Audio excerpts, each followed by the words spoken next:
12 ರಾಶಿಗಳ ಭವಿಷ್ಯಕ್ಕೋಸ್ಕರವಾಗಿ ಕಾದು ಕುಳಿತಿದ್ದೇವೆ. ಬನ್ನಿ ಹಾಗಿದ್ರೆ ಮೊದಲಿಗೆ ಮೇಷರಾಶಿ. ಮೇಷರಾಶಿಯ ರೈತರಿಗೆ ಅದ್ಭುತವಾದಂತಹ ಬೆಳೆ ಇದೆ. ಆದ್ದರಿಂದ ಬೆಳೆಯ ಪರಿಹಾರವನ್ನು ಕೂಡ ಕೊಡ್ತಾ ಇದ್ದಾರೆ. ಆದ್ದರಿಂದ ಕೊಟ್ಟಂತಹ ಬೆಳೆ ಪರಿಹಾರದಿಂದ ಇನ್ನು ಮುಂದೆ ಹೆಚ್ಚಿನ ರೈತರಿಗೆ ಅನುಕೂಲವಾಗಲಿದೆ. ಇದು ಮೇಷರಾಶಿಯ ರೈತರಿಗೆ ಇರುವಂತಹ ಫಲ. ಇನ್ನು ವೃಷಭ ರಾಶಿ. ವೃಷಭ ರಾಶಿಯವರಿಗೆ ಅಷ್ಟಮ ಶನಿ ನಡೆದಿದೆ. ಶನಿ ಶಾಂತಿಯನ್ನು ಮಾಡಿಸಬೇಕು. ಶನಿದೇವರನ್ನು ಕುರಿತು ಎಳ್ಳು ಗಂಟು ಹಚ್ಚುವುದು ಇದು ಬಹಳ ವಿಶೇಷ ರೀ. ಶನಿದೋಷ ಇರೋರು ಎಲ್ಲರೂ ಕೂಡ ಮಾಡಬೇಕು. ಏನು ಅಂತಂದರೆ, ಒಂದು ಕರೆಯ ವಸ್ತ್ರ, ಆ ಕರೆಯ ವಸ್ತ್ರದಲ್ಲಿ ಸ್ವಲ್ಪ ಎಳ್ಳನ್ನು ಹಾಕಿ ಕರೆದಾರದಿಂದ ನೀಲಾಂಜನ ಸಮಾಭಾಸಂ ರವಿಪುತ್ರಂ ಯಮಾಗ್ರಜಂ ಛಾಯಾಮಾರ್ತಾಂಡ ಸಂಭೂತಂ ತನ್ನಮಾಮಿ ಶನೈಶ್ಚರಂ ಅಂತನೋ ಮಂತ್ರವನ್ನು ಹೇಳ್ತಾ 23 ಬಾರಿ ಆ ಕರಿದಾರವನ್ನು ಸುತ್ತಿದಂತಹ ಎಳ್ಳು ಗಂಟನ್ನು ಶನಿದೇವರಿಗೆ ಹಚ್ಚಿದಾಗ ಎಲ್ಲ ರೀತಿಯಾದಂಥ ಶನಿದೋಷಗಳ ನಿವೃತ್ತಿ ಆಗ್ತದೆ. ಆದ್ದರಿಂದ ವೃಷಭ ರಾಶಿಯವರು ಅದರ ಜೊತೆಗೆ ಎಲ್ಲ ರಾಶಿಯವರು ಕೂಡ ಈ ಅಷ್ಟಮ ಶನಿ ಪರಿಹಾರಕ್ಕೋಸ್ಕರವಾಗಿ, ಶನಿದೋಷ ಪರಿಹಾರಕ್ಕೋಸ್ಕರವಾಗಿ ಇದನ್ನು ಅವಶ್ಯವಾಗಿ ಮಾಡಿರಿ. ಇನ್ನು ಮಿಥುನ ರಾಶಿ. ಮಿಥುನ ರಾಶಿಯವರು ಗುರು ಆರಾಧನೆಯಿಂದ ಲಾಭ. ಏನು ಗುರು ಆರಾಧನೆ ಅಂತಂತಂದರೆ, ಗುರು ಸಮಾನರಾಗಿರ್ತಕ್ಕಂತಹ ತಂದೆ ತಾಯಿಗಳ ಮಾತು ಕೇಳುವುದರಿಂದ ಇದು ಒಂದು ಗುರು ಆರಾಧನೆ ಅಂತಲೇ ಆಗ್ತದೆ. ಅಂದರೆ ಗುರು ಆರಾಧನೆ ಮಾಡೋದು ಅಂತಂದ್ರೆ ಪಲ್ಲಕ್ಕಿ ತೊಗೊಂಡು ಹೋಗೋದು, ಮೂರ್ತಿ ಪೂಜೆ ಮಾಡೋದು ಇದಷ್ಟೇ ಗುರು ಆರಾಧನೆ ಅಲ್ಲ. ಗುರು ಆರಾಧನೆ ಏನು ಅಂತಂತಂದರೆ ಶ್ರದ್ಧೆಯಿಂದ ಅವರ ಮಾತನ್ನು ಕೇಳುವುದೇ ಇದು ಆರಾಧನೆ.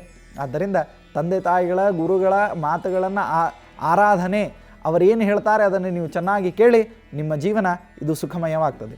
ಇನ್ನು ಕರ್ಕರಾಶಿ. ಕರ್ಕರಾಶಿಯವರಿಗೆ ಪ್ರಾಣಿ ಸಾಗಾಣಿಕೆಯಲ್ಲಿ ವಿಶೇಷವಾದಂತಹ ಲಾಭ ಇದೆ. ಆದ್ದರಿಂದ ಪ್ರಾಣಿ ಸಾಗಾಣಿಕೆ ಮಾಡುವಂತಹ ಈ ರಾಶಿಯವರು ಇವತ್ತಿನ ದಿವಸ ಅದ್ಭುತವಾದಂತಹ ವ್ಯಾಪಾರದ ಫಲವನ್ನು ಪಡಿತಾ ಇದ್ದೀರಿ. ಅಥವಾ ಆ ಹಾಲು ಮೊಸರು ಮತ್ತೊಂದು ನೀವೇನು ತಯಾರು ಮಾಡಲಿಕ್ಕತ್ತೀರಿ ಅದು ಹೆಚ್ಚಿನ ಪ್ರಮಾಣದಲ್ಲಿ ಇವತ್ತಿನ ದಿವಸ ನಿಮಗೆ ಸಿಗಲಿದೆ. ಇನ್ನು ಸಿಂಹರಾಶಿ. ಸಂಸಾರದಲ್ಲಿ ಎಲ್ಲ ರೀತಿಯಾದಂತಹ ಭಯಗಳ ಒಂದು ಗೂಡನ್ನೇನು ಕಟ್ಕೊಂಡಿದ್ದೀರಿ ಆ ಭಯಗಳ ಗೂಡು ನಾಶವಾಗ್ತದೆ. ಅದರ ಜೊತೆಗೆ ನೀವು ಸಂಚಾರವನ್ನು ಮಾಡ್ತಿರಬೇಕಾದ್ರೆ, ವಾಹನ ಹೊಡಿತಿರಬೇಕಾದ್ರೆ ಇವತ್ತಿನ ದಿವಸ ಸ್ವಲ್ಪ ಜಾಗೃತರಾಗಿರಿ. ಅಂದರೆ ಭಯ ಹೋಗ್ಯದ ಅಂತಂತ ಹೇಳಿ ಫುಲ್ ಸ್ಪೀಡಾಗಿ ಗಾಡಿ ಹೊಡೆಯೋದು ಮತ್ತೊಂದು ಮಾಡಲಿಕ್ಕೆ ಹೋಗಬೇಡ್ರಿ. ಇನ್ನು ಜೀವನ ಬಹಳ ದೊಡ್ಡದಿದೆ, ಸಾಧನೆಗಳು ಬಹಳ ಇವೆ. ಆದ್ದರಿಂದ ಇದು ಒಂದು ಸಮಸ್ಯೆ ಬಗೆಹರದಂತಷ್ಟೇ ಅಲ್ಲ, ಇನ್ನು ಮುಂದೆ ಕೂಡ ನೀವು ಎಲ್ಲದಕ್ಕೂ ಸಿದ್ಧರಾಗಿರಬೇಕು. ಇದು ಸಿಂಹ ರಾಶಿಯವರಿಗೆ ಇರತಕ್ಕಂತಹ ಫಲ. ಇನ್ನು ಕನ್ಯಾ ರಾಶಿ. ಕನ್ಯಾ ರಾಶಿಯವರಿಗೆ ಜೀವನದಲ್ಲಿ ವೇಗ ಇರಬೇಕು, ಆದರೆ ಅದರ ಜೊತೆಗೆ ಆ ವೇಗದ ಮಿತಿಯನ್ನು ಅರಿತಿರಬೇಕು. ಅದಕ್ಕೆ ಕನ್ಯಾ ರಾಶಿಯವರು ಏನೋ ಯಾರೋ ಹೇಳ್ಯಾರ ಅಂಥೇಳಿ ಭಾಳ ಕಿವಿಗೆ ಹಾಕ್ಕೊಂಡು ಪಟ್ನ ನಾ ಈ ಕೆಲಸ ಮಾಡಿ ಬಂದುಬಿಡ್ತೇನೆ ಅಂಥೇಳಿ ಫಾಸ್ಟಾಗಿ ಹೋಗಿ ನಾ ಈ ಕೆಲಸ ಮಾಡ್ತೇನೆ ಅಂತ ಹೊರಡಬೇಡ್ರಿ. ಕಿಂತು ಆ ವೇಗದ ಮಿತಿಯನ್ನು, ಇದರಿಂದ ಏನು ಒಳ್ಳೆಯದಾಗ್ತದೆ, ಎಷ್ಟು ಸ್ಪೀಡಲ್ಲಿ ನಾನು ಇದನ್ನು ಮಾಡಬೇಕು, ಯಾವ ರೀತಿಯಾಗಿರಬೇಕು ಅಂತನ್ನುವುದನ್ನು ಅರಿತುಕೊಂಡು ಕೆಲಸ ಮಾಡಿರಿ. ಜಯ ಇದು ನಿಮ್ಮದಾಗ್ತದೆ. ಇನ್ನು ತುಲಾರಾಶಿ. ತುಲಾರಾಶಿಯವರಿಗೆ ಸಮಸ್ಯೆಗಳಿಗೆ ಪರಿಹಾರವನ್ನು ಕಾಣ್ತಾ ಇದ್ದೀರಿ ಮತ್ತು ಆ ಸಮಸ್ಯೆಗಳ ಪರಿಹಾರ ಇದು ಪರಿಶ್ರಮದಿಂದ ಆಗ್ತದೆ. ಅಂದರೆ ಪರಿಪರಿಯಾಗಿ ಮೇಲಿಂದ ಮೇಲೆ ನೀವು ಶ್ರಮವನ್ನು ಪಟ್ರಿ ಅಂತಂತಂದರೆ ಆ ಸಮಸ್ಯೆ ಪರಿಹಾರವಾಗ್ತದೆ. ಒಂದೇ ಹೊಡೆತಕ್ಕಾಗುವುದಿಲ್ಲ. ಅದರಿಂದ ಸ್ವಲ್ಪ ಪರಿಶ್ರಮ ಪಡಬೇಕು. ಇನ್ನು ವೃಶ್ಚಿಕ ರಾಶಿ. ವೃಶ್ಚಿಕ ರಾಶಿಯ ಏನು ತಂದೆ ತಾಯಿಗಳಿದ್ದಾರೆ ಅವರ ಮಕ್ಕಳು ಮಾಡುವಂತಹ ಕೆಲಸ ಕಾರ್ಯಗಳಿಂದ ಏನು ಕೀರ್ತಿ ಬರ್ತದೆ ಆ ಕೀರ್ತಿಯಿಂದ ನಿಮಗೆ ಸಂತೋಷವಾಗ್ತಾ ಇದೆ.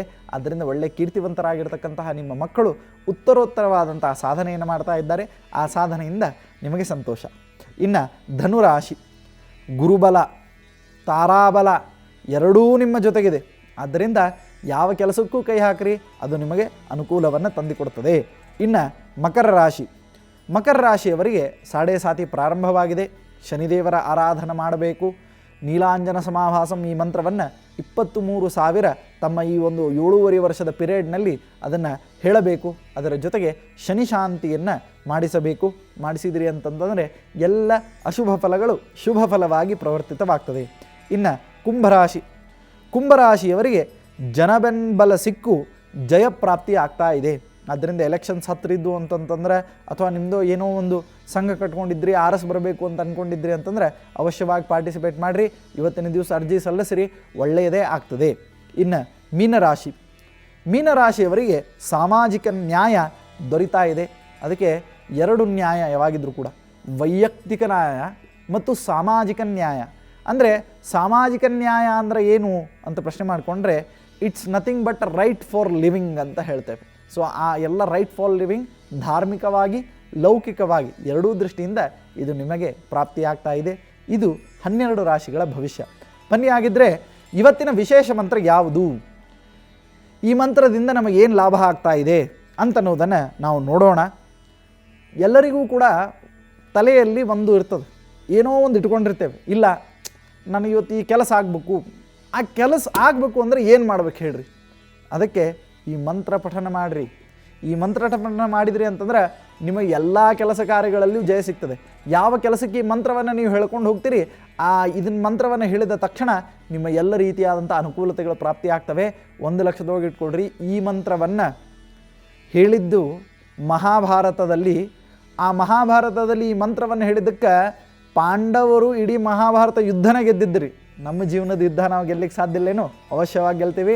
ಬನ್ನಿ, ಹಂಗಿದ್ರೆ ಆ ಮಂತ್ರ ಯಾವುದು ಅಂತ ಹೇಳಿ ನೋಡೋಣ.